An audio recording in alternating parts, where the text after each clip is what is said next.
Hi guys, thank you so much for watching my channel the witty turtle. और last class में हम लोगों ने रिटर्न ऑफ इनकम देखा था और उसमें हम लोगों ने क्या क्या देखा था। सबसे पहले देखा था सेक्शन 139 क्लॉज 1 जो कि है स्टैट्यूटरी और मैंडेटरी रिटर्न ऑफ इनकम किसको फाइल करने की जरूरत है।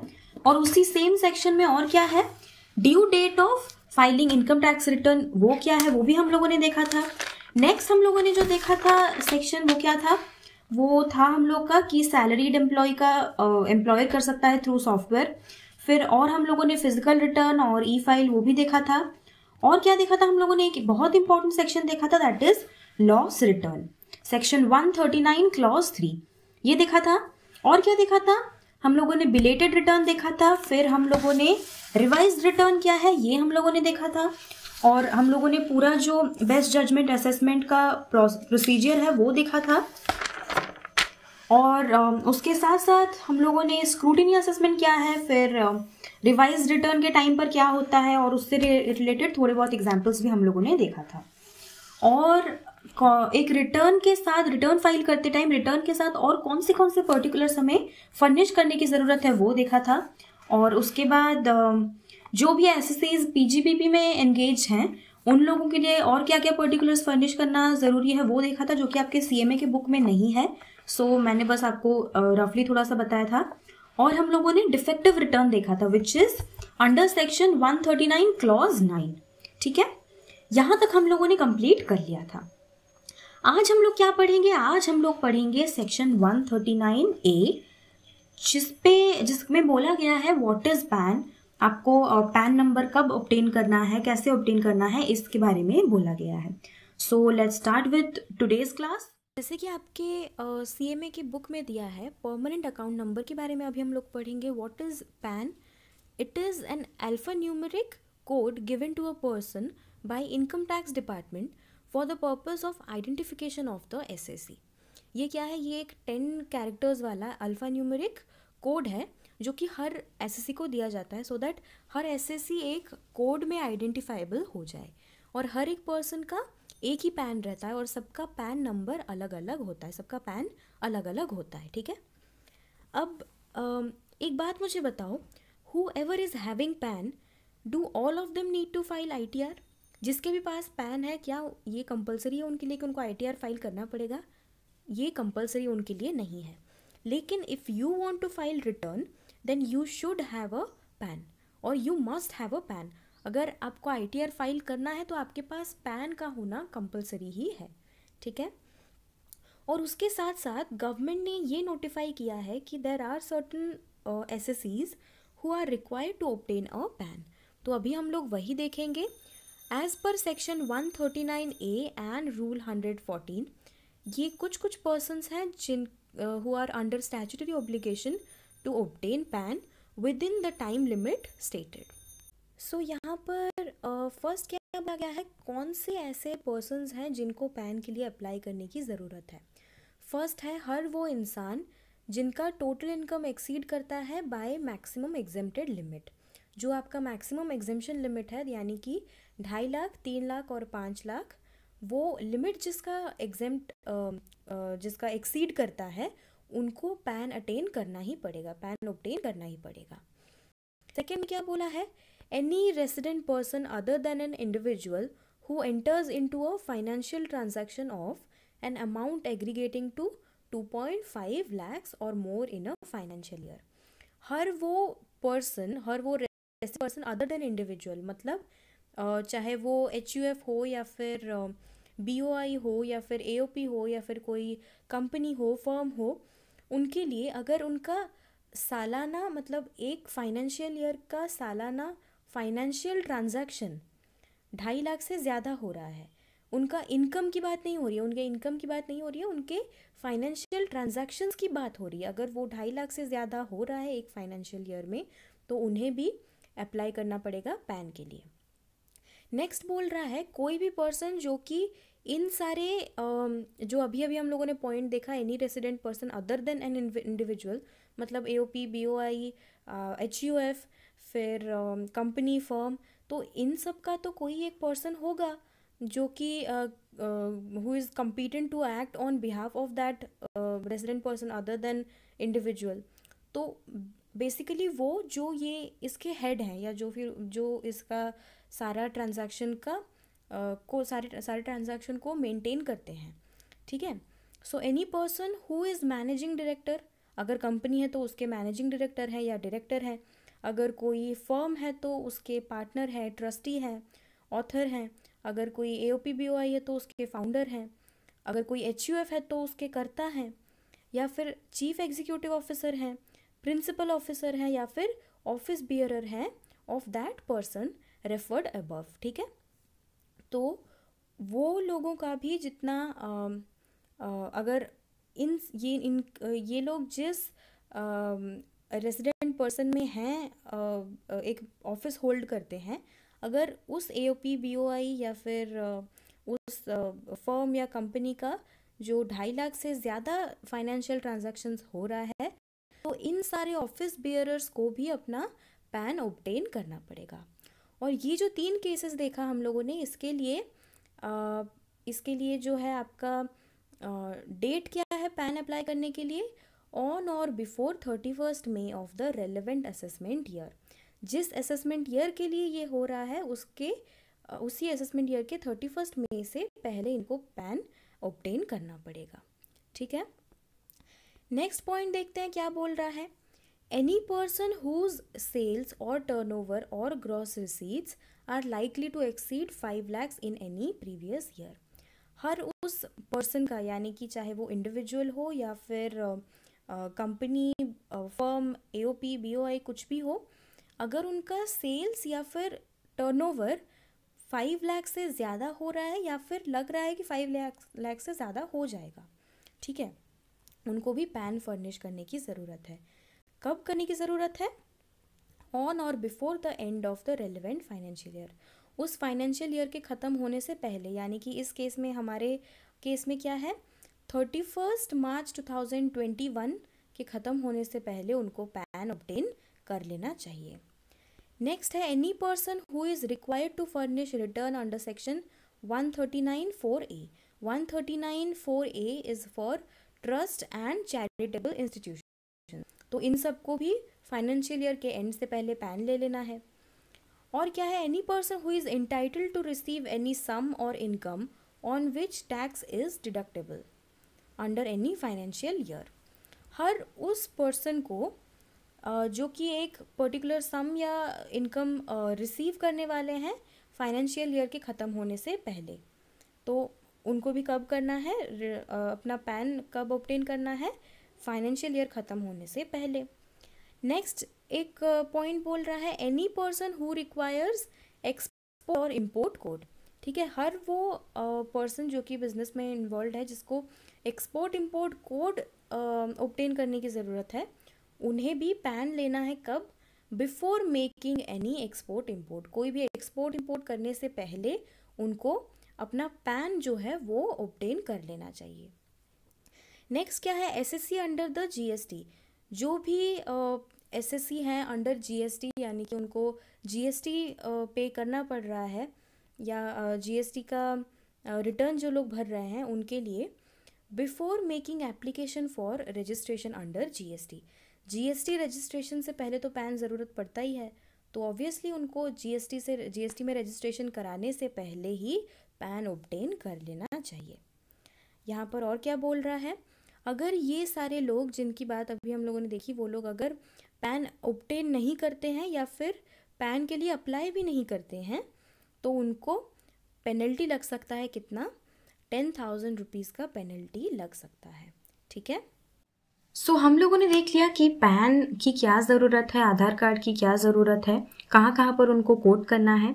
जो नेक्स्ट सेक्शन है वो है सेक्शन 139B, जहाँ पर बताया गया है submission of return through TRP. TRP क्या है? टीआरपी का फुल फॉर्म है टैक्स रिटर्न प्रिपेयरर। ये एक पर्सन होता है जो दूसरे पर्सन्स का क्या करता है, आईटीआर फाइल करता है। और ये जो पर्सन है ये गवर्नमेंट द्वारा अपॉइंटेड होता है, गवर्नमेंट ऑफ इंडिया द्वारा अपॉइंटेड होता है। इसका मैं प्रोसेस बताती हूँ। एक टीआरपी होने के लिए मिनिमम उनको ग्रेजुएट होना चाहिए, और टीआरपी के लिए एक एग्ज़ाम होता है, आई थिंक दिसंबर के महीने में होता है। उस एग्ज़ाम को जो क्लियर करते हैं उन लोगों को एक प्रैक्टिकल ट्रेनिंग दिया जाता है for a period of 6 months.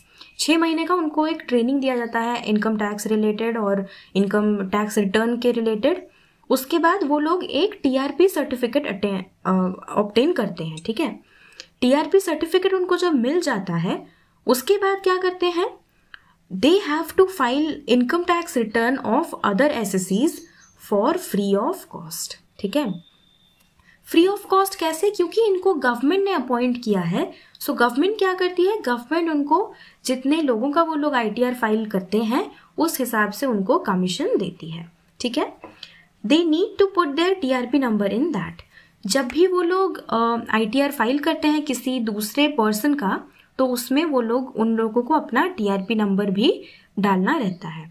और टीआरपी नंबर जब अपना डालेंगे वो लोग according to their TRP certificate, तो ऑब्वियसली गवर्नमेंट ऑफ इंडिया को पता चल जाएगा कि कौन से टैक्स रिटर्न प्रिपेरर ने ये इस पर्टिकुलर इंसान का आईटीआर फाइल कर दिया है, ठीक है। और उस हिसाब से गवर्नमेंट ऑफ इंडिया जो है वो टीआरपीज को कमीशन देती है, ठीक है। ये प्रैक्टिकली कैसे काम करता है वो मैं आप लोग को थोड़ा बता देती हूँ। जो आपका इनकम टैक्स वेबसाइट रहता है ना, उसमें अगर आप अपने एरिया का नाम डालेंगे तो उसमें लिस्ट ऑफ टीआरपीज आपको मिल जाएगा अकॉर्डिंग टू योर एरिया, ठीक है। और आप उनको अगर कांटेक्ट करेंगे ऑनलाइन या फिर थ्रू कॉल, तो वो लोग आपके घर आकर आपका रिटर्न ऑफ इनकम फाइल कर जाएंगे, ठीक है। तो ये रहता है टीआरपी का कॉन्सेप्ट। गवर्नमेंट ने टीआरपी बनाया है सो दैट वो लोग जो खुद इनकम टैक्स रिटर्न फाइल नहीं कर रहे हैं, वो उन लोगों के लिए बहुत ज़्यादा आसानी हो जाएगी आईटीआर फाइल करना, और गवर्नमेंट को पता चलेगी कि किसका इनकम कितना है और कौन प्रॉपरली आईटीआर फाइल कर रहा है, नहीं कर रहा है, किसका इनकम कितना है, और इन सब चीज़ों के बारे में गवर्नमेंट को पता चल जाएगी। इसी चैप्टर इसी टॉपिक को हम लोग एक बार बुक से पढ़ लेते हैं। यहाँ पर क्या बोल रहा है, टीआरपी एक इंडिविजुअल है who has been authorised to enable any specific class और classes of person to prepare and furnish their returns of income. तो ये जो स्कीम है ये फ्रेम किया गया है अंडर सम प्रोविजंस। जैसे कि पहला पॉइंट क्या बोलता है, the manner in which the TRP shall assist the person furnishing the return of income. तो यहाँ पर कुछ प्रोविजंस बनाए गए हैं इस स्कीम में। तो इसमें क्या बोला कि यहाँ पर एक प्रेस्क्राइब्ड मैनर है कि जो टीआरपी है वो कैसे एसएससी का रिटर्न फर्निश करेगा, ठीक है। और है कि जो टीआरपी है उनका क्वालिफिकेशन और उनका एजुकेशनल क्वालिफिकेशन क्या होना चाहिए वो भी मेंशन्ड है। उनको कितने टाइम का ट्रेनिंग देना पड़ेगा, क्या कंडीशंस उनको फुलफिल करना पड़ेगा टू बी अ टीआरपी, वो भी यहाँ पर मेंशन्ड है।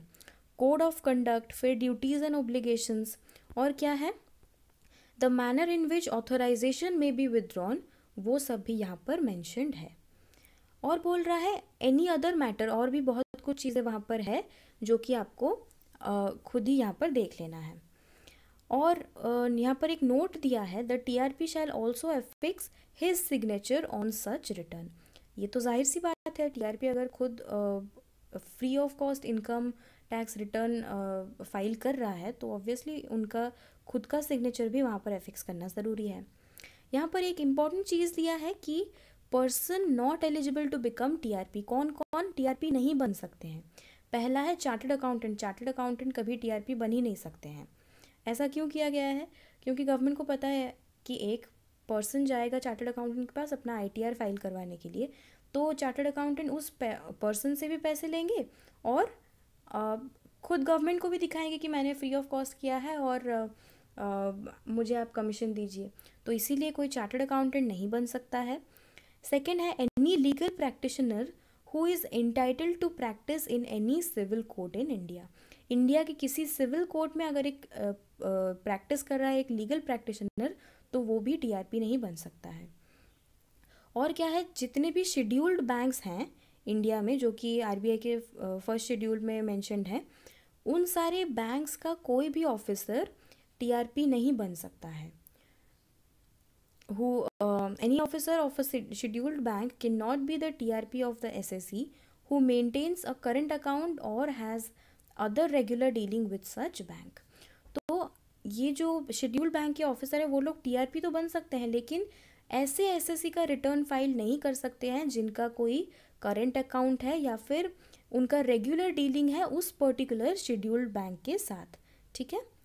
और यहाँ पर बोल रहा है एजुकेशनल क्वालिफिकेशन क्या होना चाहिए टीआरपी बनने के लिए, मिनिमम एक बैचलर डिग्री होना चाहिए इंडियन से, या फिर सीएमए और सीएस के इंस्टीट्यूट से उन्होंने इंटरमीडिएट लेवल का एग्ज़ाम पास किया होगा, ठीक है।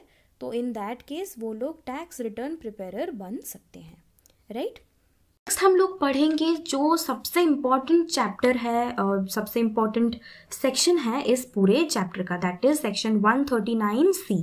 यहाँ पर क्या है, यहाँ पर आपको मेंशन किया गया है कौन से फॉर्म के हिसाब से किसको अपना आईटीआर फाइल करना है, ठीक है। इसको बोला जाता है एनेक्शर लेस रिटर्न। पहला आता है आपका आईटीआर 1।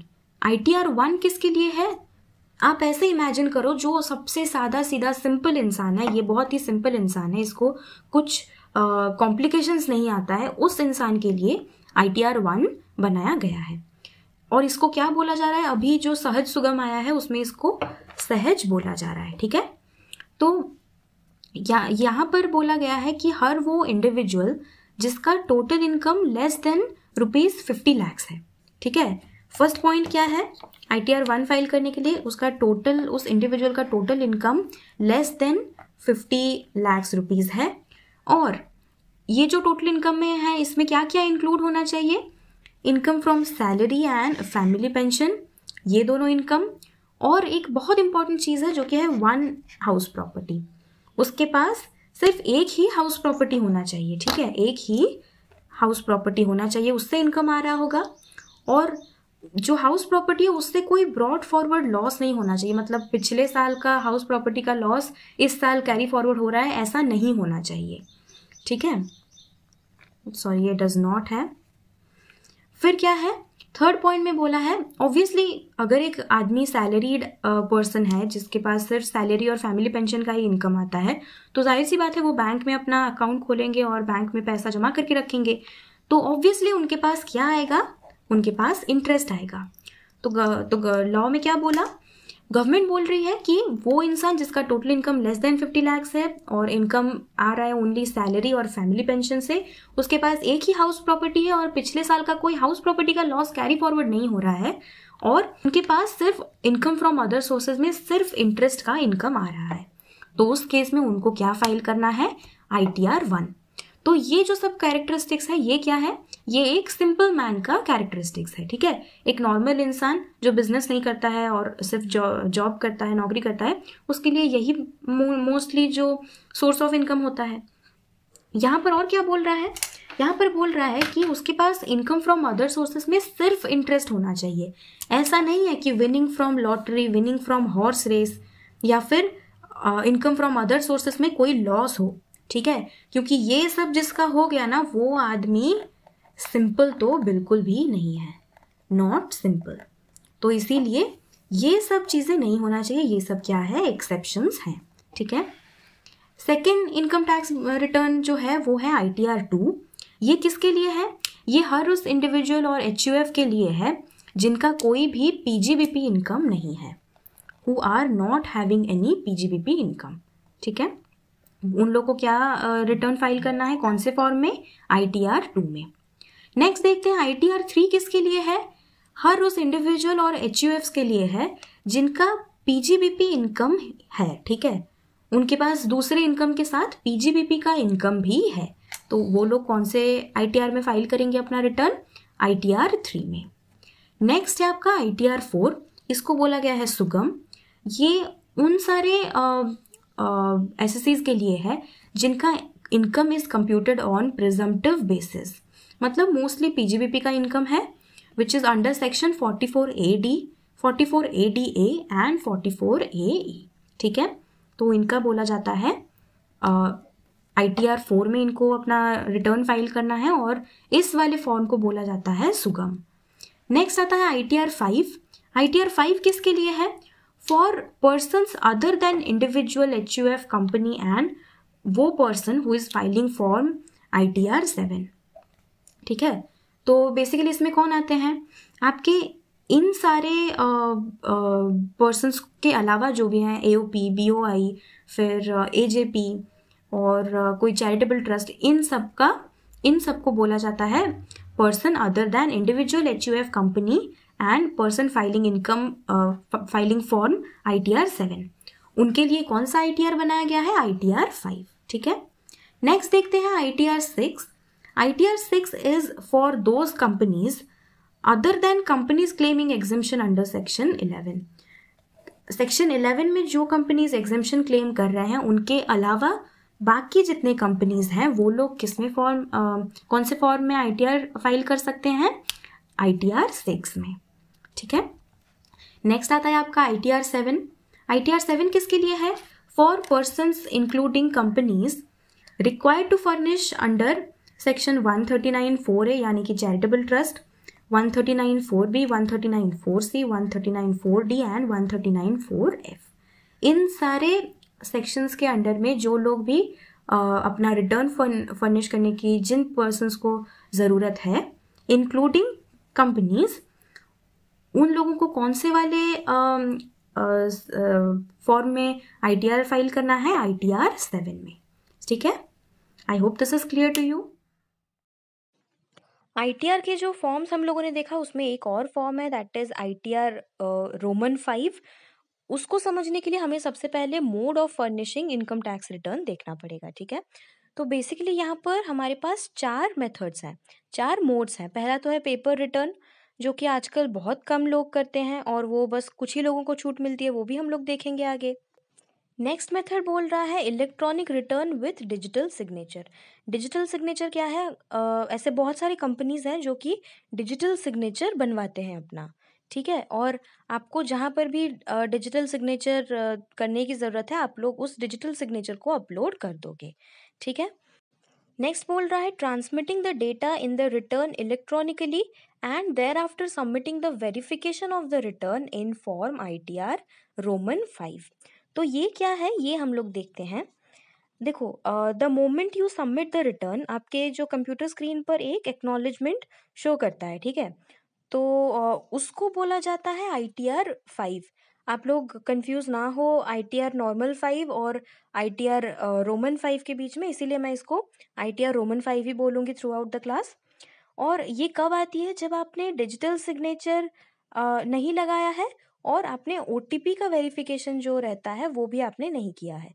तो उस केस में क्या है, जब आप ITR रोमन 5 के लिए प्रिंट आउट निकाल लोगे और उस पर आप उस प्रिंट आउट पर हार्ड कॉपी पर आप अपना खुद का साइन कर लोगे और उसको आप CPC को भेज दोगे। CPC क्या है, सेंट्रलाइज्ड प्रोसेसिंग सेंटर, जो कि आपका बैंगलोर में है, वहाँ पर आप भेज दोगे। तो ये भी एक मेथड है to furnish income tax return.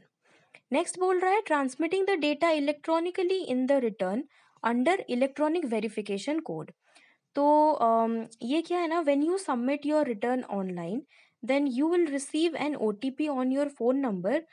जिस फोन नंबर पर आपका आधार रजिस्टर्ड है उसी फोन नंबर पर आपको एक OTP आएगा and you have to put that OTP and it will be deemed that आप ही ने ही ये इनकम टैक्स रिटर्न सबमिट किया है। ठीक है, ये जो modes of furnishing income tax return ये आपका क्लियर हो गया होगा आई थिंक। नेक्स्ट यहाँ पर आपको दिया है कि कंपलसरी रिटर्न किस किस को फाइल करना है, उनके बारे में दिया है। मैं ये आपको थोड़ा इजीली समझा देती हूँ। नेक्स्ट हम लोग देखेंगे सेक्शन 139D, जिसमें बोला गया है रिटर्न के बारे में। ठीक है, सो यहाँ पर क्या बोला गया है, all the ITR forms are to be filed electronically, however where return is furnished in ITR 1 and ITR 4। ITR 1 कौन सा है, जो सिंपल वाला था, सिंपल पर्सन के लिए सहज, एंड ITR 4 इज सुगम। सो जहाँ पर इन 2 फॉर्म्स में रिटर्न फर्निश किया जा रहा है, the following persons have option to file return in paper form. सबको ही रिटर्न फाइल करना है, लेकिन सिर्फ इन 2 केसेस में इन 2 इंसानों को मिलता है पेपर फॉर्म में फिल करने का। फर्स्ट कौन, जो कि सुपर सीनियर सिटीजन है। सुपर सीनियर मतलब जिसकी एज मोर देन 80 ईयर्स है, वो लोग क्या है, सुपर सीनियर सिटीजन, तो उन लोगों को ये छूट मिल रही है कि वो लोग चाहें तो पेपर फॉर्म में फाइल कर सकते हैं।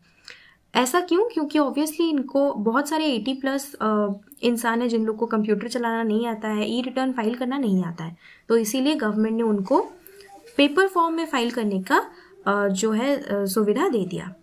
नेक्स्ट क्या है, इंडिविजुअल और Hindu undivided family having income up to ₹5 lakhs and जिनको रिफंड क्लेम नहीं करना है, नॉट क्लेमिंग रिफंड, जिनकी इनकम जो है वो 5 लाख के अंदर है और जिनको रिफंड क्लेम नहीं करना है, उन लोगों को भी क्या मिल गया, उन लोगों को भी ऑप्शन मिल गया कि वो चाहे तो ITR 1 या फिर ITR 4 के तहत वो लोग अपना जो रिटर्न है वो पेपर फॉर्म में फर्निश कर सकते हैं। ठीक है, नेक्स्ट देखते हैं हम लोग ई ऑडिट रिपोर्ट क्या है।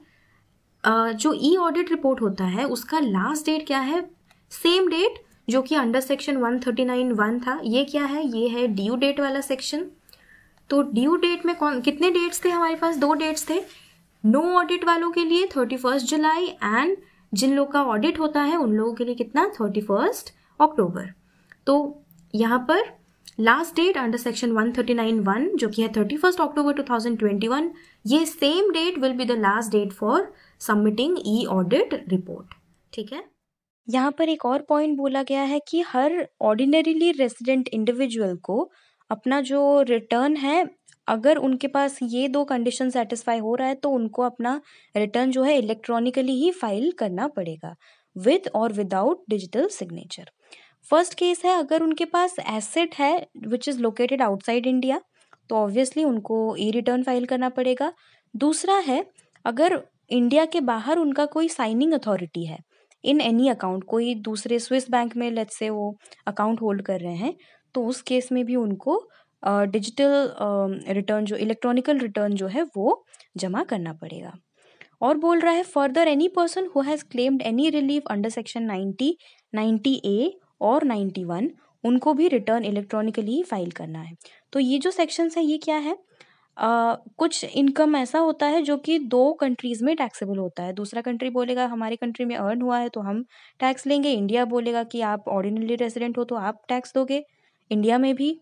तो वैसे केसेस में क्या किया जाता है, एक किसी कंट्री में टैक्स पे करना है और दूसरे कंट्री से रिलीफ क्लेम करना है। तो ये जो रिलीफ क्लेम किया जाता है ये या तो अंडर सेक्शन 90 या फिर 90A या फिर 91 के तहत क्लेम किया जाता है। ठीक है, यहाँ पर पॉइंट नंबर 4 में एक और बोला है, form ITR can not be used by a person. ये सब बोला है। ऑब्वियसली जो इंसान इन सब चीज़ों में इंडल्ज्ड है वो ऑब्वियसली सिंपल इंसान नहीं है, तो ITR 1 उनके लिए एप्लीकेबल नहीं होगा। सिमिलरली ITR 4 भी इन सारे पर्सन्स के द्वारा फाइल नहीं किया जा पाएगा जो लोग इन सारे कंडीशन को सेटिस्फाई करते हैं, which is very similar to the conditions for ITR 1। तो ये भी आप खुद पढ़ के समझ सकते हो। फिर नेक्स्ट बोला गया है यहाँ पर, where an SSC is required to furnish a report of audit specified under section 1023C। और यहाँ पे कुछ और सेक्शंस दिया है, इन सारे सेक्शंस में जो भी जिनका भी ऑडिट हो रहा होगा, he shall furnish the same report electronically, मतलब उनको भी अपना जो इनकम टैक्स रिटर्न है वो इलेक्ट्रॉनिकली ही फाइल करना पड़ेगा। ठीक है, समझ में आ गया। From the said report the return shall be paperless. ठीक है, जिस इंसानों के लिए पेपर वाला इनकम एप्लीकेबल है उनके लिए, बाकी सबके लिए ये पेपरलेस हो जाएगा। एंड अब देखते हैं यहाँ पर ITR 7 तक तो हम लोगों ने पढ़ लिया था। यहाँ पर ITR V यानी कि ये रोमन में 5 लिखा है, ITR 5 बोलते हैं इसको। ये किस चीज के लिए है, income tax return verification form, income tax return verification form. तो where the data of the aforesaid return of income has transmitted electronically without digital signature. ठीक है, डिजिटल सिग्नेचर और OTP वेरिफिकेशन के बिना जो रिटर्न आप फाइल कर रहे हो उसको आपको कौन से फॉर्म में फाइल करना है, ITR 5 में फाइल करना है। I hope this is clear to you. अब थोड़े बहुत एग्जाम्पल्स देख लेते हैं।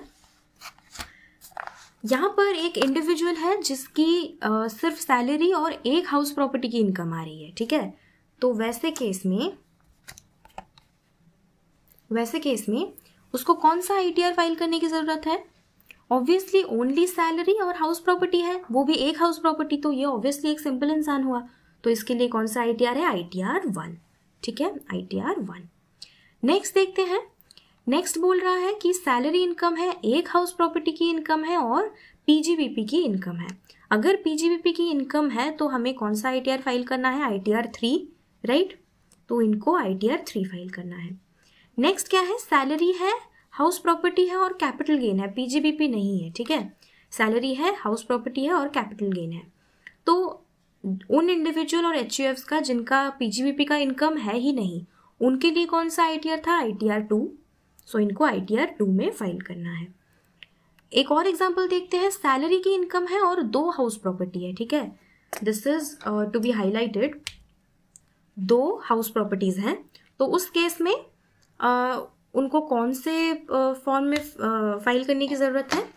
इनके लिए भी सेम होगा ITR 2, राइट। और ये क्या है?